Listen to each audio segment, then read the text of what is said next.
Hi hello నమస్తే. మొత్తం మీద బిగ్ బ్రేకింగ్ న్యూస్ మాత్రం అందుతుంది. మరి తెలంగాణ రాష్ట్రంలో ఎప్పటి నుంచో చీకటి మిత్రులుగా ఉన్న బీఆర్ఎస్ బీజేపీ మిత్రపక్షంగా మారబోతుంది. అంటే చీకటి నుంచి వెలుగులోకి రాబోతూ ఉన్నారని తెలుస్తూ ఉంది. మరి ఇక్కడ తెలంగాణ రాష్ట్రం సాధించిన TRS party alias BRS party ఏదైతే ఉందో, ఇక అసెంబ్లీ ఎలక్షన్ల తర్వాత 38 సీట్లు గెలిచి ఎంపీ ఎలక్షన్లలో బొక్కబోర్ల పడ్డ మన తెలంగాణ రాష్ట్ర సమితి అనాలా, భారత్ రాష్ట్ర సమితి అనాలా, ఇక వాళ్ళకే వదిలేద్దాం. కానీ ఈ బీఆర్ఎస్ ఏదైతే ఉందో, కల్వకుంట్ల కవిత లిక్కర్ స్కామ్లో సారా దందాలో లోపలికి వెళ్ళడం, ఇక్కడ 10 మంది బీఆర్ఎస్ ఎమ్మెల్యేలు కాంగ్రెస్లో చేరడం, ఎంపీలలో 17 స్థానాలలో పోటీ చేసినా కూడా గుండు సున్నా రావడం, ఈ నేపథ్యంలో మరి ఇక ఏం చేస్తే మనం బతికి బట్టగడతామన్న ఒక ఆలోచనలతో బీఆర్ఎస్ వర్కింగ్ ప్రెసిడెంట్ కేటీఆర్ అనుకోండి, బీఆర్ఎస్ అధినేత మాజీ ముఖ్యమంత్రి కల్వకుంట్ల చంద్రశేఖరరావు అనుకోండి, వీళ్ళకు ఒక పెద్ద ప్లాన్ మాత్రం వేస్తున్నట్టు తెలుస్తూ ఉంది. బీజేపీతో చేతులు కలిపి ఏదో ఒక రాజ్యసభ సీట్లో ఇటు కల్వకుంట్ల తారక రామారావును పోటీ చేసి కేంద్ర మంత్రిగా చేసే అవకాశాలు ఉన్నట్టు కొంచెం చక్కర్లో వార్తలు మాత్రం కొడుతూ ఉన్నది. అంటే వినడానికి వింతగా ఉన్న దీంట్లో నిజాలు మాత్రం లేకపోలేదు. మరి కేసీఆర్ ఏం చేస్తారు అంటే, కేసీఆర్ను గవర్నర్గా పంపించే ఆలోచనలు చేస్తున్నారంట. ఇక రాబోయే అసెంబ్లీ నెక్స్ట్ టర్మ్ అసెంబ్లీలో బీజేపీ పాగా వేయబోతుంది. బీఆర్ఎస్ బీజేపీ కలిస్తే ఇక కాంగ్రెస్ను కొట్టడమే ధ్యేయంగా పెట్టుకున్నట్టు తెలుస్తూ ఉంది. ఇది ఇట్లా ఉంటే ఇప్పటికిప్పుడు కూడా కాంగ్రెస్ ప్రభుత్వాన్ని కూల్ చేయాలన్న కుట్ర కూడా ఎప్పటి నుంచో జరుగుతుంది. ఇక్కడ డాక్టర్ కె లక్ష్మణ్ కావచ్చు, కిషన్ రెడ్డి కావచ్చు, చాలామంది బీజేపీ నాయకులు, బీఆర్ఎస్ నాయకులు మాట్లాడిన ముచ్చట్లు చూడొచ్చు.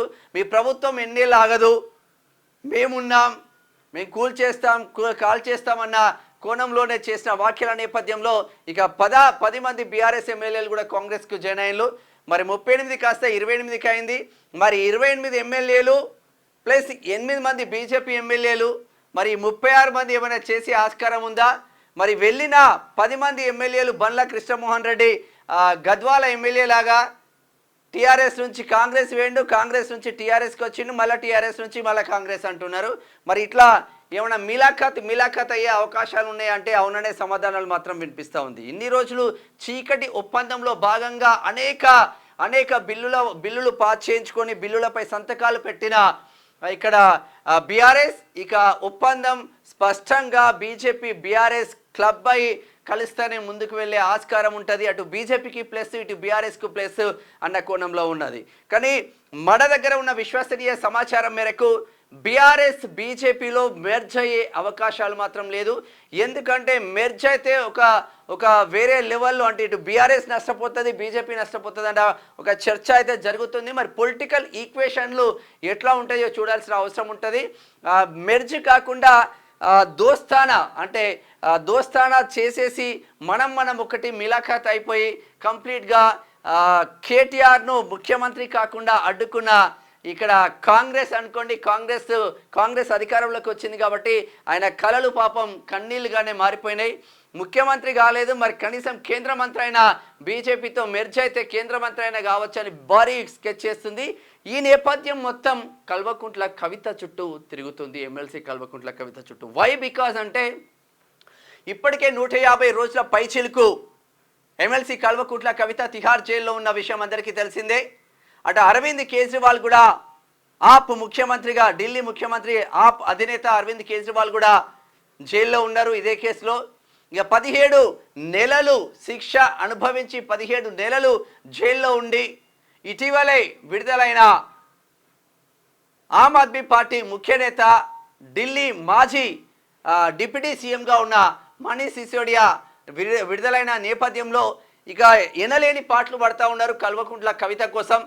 కల్వకుంట్ల కవితను ఎలాగైనా బయటికి తీసుకురావాలన్న నేపథ్యంలో ఇటు కల్వకుంట్ల తారక రామారావు కావచ్చు, అటు తన్నీరు హరీష్ రావు కావచ్చు, వీళ్ళిద్దరు కూడా ఢిల్లీలో మాకం వేసి లాస్ట్ మంత్ ఢిల్లీలో మాకం వేసి 4 రోజులు విస్తృతంగా సీక్రెట్ చర్చలు మాత్రం జరిగాయని తెలుస్తూ ఉంది.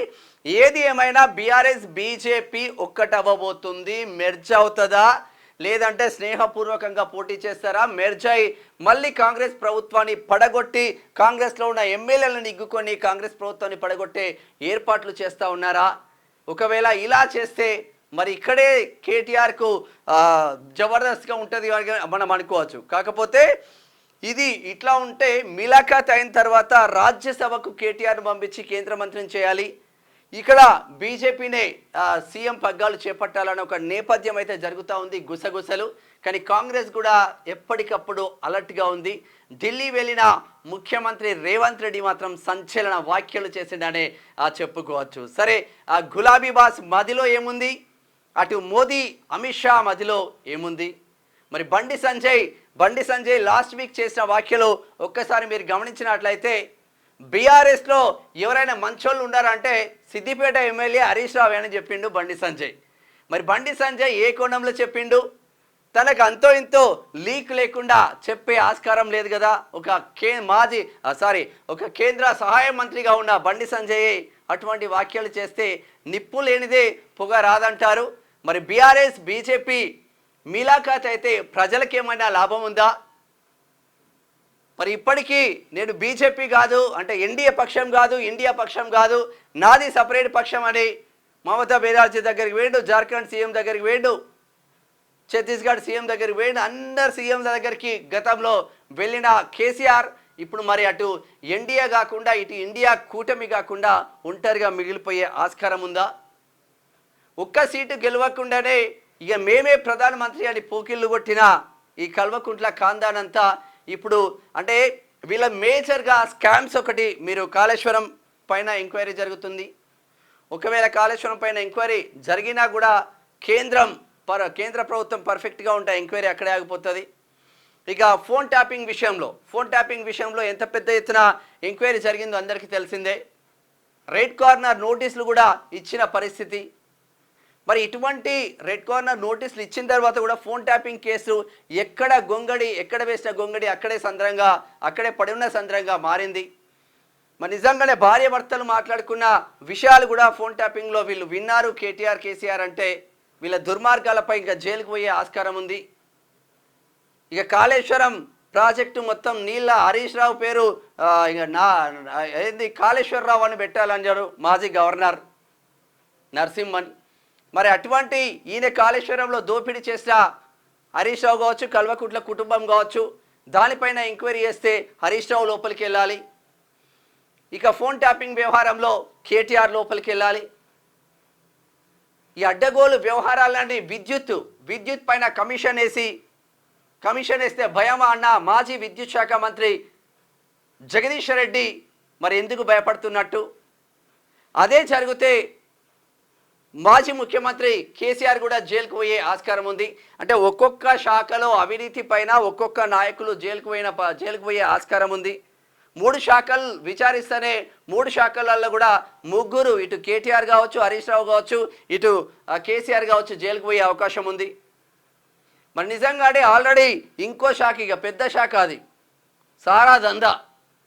సారా దందాలో ఢిల్లీ లిక్కర్ స్కామ్లో ఇప్పటికే జైల్లో 150 రోజులు పైచిలుకుగా కల్వకుంట్ల కవిత ఎమ్మెల్సీ జైల్లోనే ఉన్నారు. అటు జైలు జీవితం తప్పించాలన్నా, వీళ్ళు ముగ్గురు జైలుకు వెళ్లకుండా ఉండాలన్నా బీజేపీతో కలవడం మినహా ఇంకేమీ లేదు అన్న ఒక చర్చ మాత్రం ఢిల్లీ సర్కిళ్లలో చక్కర్లు కొడతా ఉంది. ఈ నేపథ్యంలో కంపల్సరిగా మనకున్న విశ్వసనీయ సమాచారం మేరకైతే బీఆర్ఎస్ బీజేపీతో కలిసి నడవడానికి సిద్ధంగా ఉంది. రేపో మాపో అఫీషియల్గా అనౌన్స్మెంట్ కూడా వచ్చే అవకాశాలు ఉంటాయి. తెలంగాణ రాష్ట్రంలో భారీ ఎత్తున రాజకీయ సమీకరణాలు కూడా మారే అవకాశం ఉంది. ఇటు తెలంగాణ సీఎం రేవంత్ రెడ్డి కూడా ఎప్పటికప్పుడు చూస్తూ ఉన్నారు రాజకీయాలు ఏం జరుగుతుందో. మరి బీఆర్ఎస్ నుంచి వెళ్ళిన 10 మంది ఎమ్మెల్యేలు కాంగ్రెస్లో జాయిన్ అయ్యారు. మరి కాంగ్రెస్లోనే ఉంటారా? ఇంకా మళ్ళీ భారీ ఆఫర్ వస్తే మళ్ళీ ఇటు వచ్చే అవకాశాలు ఉన్నాయా? మరి ఏం జరుగుతుందో మొత్తం మీద ఢిల్లీ వెళ్ళిన రేవంత్ రెడ్డి రాజకీయ అలచడి మాత్రం సృష్టించాడనే చెప్పుకోవచ్చు. సైలెంట్ వేవ్గా చేసుకుంటున్న పని బీఆర్ఎస్ బీజేపీ ఒప్పందంలో భాగంగా మిలాఖత్లో భాగంగా ఎంపీ ఎలక్షన్లలో కొన్ని ఏరియాలలో జరిగింది. ఇప్పుడు కంప్లీట్గా బీజేపీకి సరెండర్ అయితే మనం ఈ కోర్టుల నుంచి, కేసుల నుంచి, జైళ్ళ నుంచి తప్పించుకొని కల్వకుంట్ల కవితను బయటికి తీసుకొచ్చి మళ్ళీ రాజాలాగా బతకొచ్చన్న ఒక ఒపీనియన్కి వచ్చినట్టు తెలుస్తూ ఉంది. చూద్దాం, నిజంగానే ఇదే జరిగితే రాష్ట్ర రాజకీయాల్లో ఇంకా పెద్ద ఎత్తున రాజకీయ అలజడి మాత్రం సృష్టించే అవకాశం ఉంది. ఈ 2-3 రోజులలో భారీ మార్పుల దిశగా రాష్ట్ర రాజకీయాలు ఉంటాయి అనడంలో ఏమాత్రం సందేశం లేదు. చూస్తూనే ఉండండి క్యూ న్యూస్. నేను మీ మేనం Shyam. Thank you so much. Signing off. Thank you.